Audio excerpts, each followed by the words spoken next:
ഇന്നത്തെ ഏറ്റവും വലിയ ഹാപ്പിനെസ് പറഞ്ഞാൽ സഞ്ജു സാംസനെ ടീമിനെ എടുത്ത് ഭയങ്കര എക്സൈറ്റ്മെന്റ് ആണ്. കാരണം വെച്ചാല് ഭയങ്കര ഒരു പ്രത്യേക വൈബാണ് സഞ്ജു ടീമിലുണ്ടെങ്കിൽ. ഒന്നും പറഞ്ഞ അത് നമുക്കുണ്ടല്ലോ ഹെവി ഒരു ഫീലിംഗ് ആണ്.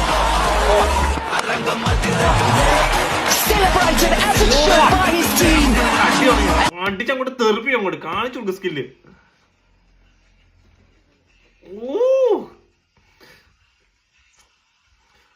അവിടെ എന്ത് ഫാൻ ബേസ് അറിയോ? സത്യം പറഞ്ഞാൽ സഞ്ജു സാംസൺ വിരാട് കോഹ്ലി അല്ലെങ്കിൽ രോഹിത് ശർമ്മയ്ക്ക് ശേഷം ഏറ്റവും കൂടുതൽ ഫാൻ ബേസ് ഉള്ള ഒരു വ്യക്തിയാണ് സഞ്ജു സാംസൺ.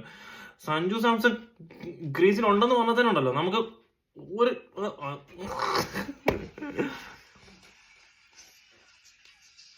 അടിച്ച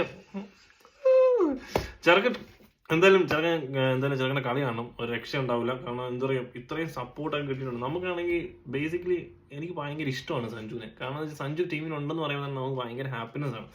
ക്രിക്കറ്റ് കാണാൻ ഒരു ഇൻട്രസ്റ്റ് തോന്നും. അപ്പോൾ എന്തൊക്കെ പറഞ്ഞാലും ഈ T20 വേൾഡ് കപ്പ് സഞ്ജുവിൻ്റെ ഒരു കിടിലം പോലത്തെ പെർഫോമൻസ് കാണാൻ പറ്റട്ടെ എന്ന് ഞാൻ സത്യം ആത്മാർത്ഥമായിട്ട് ആഗ്രഹിക്കുന്നു.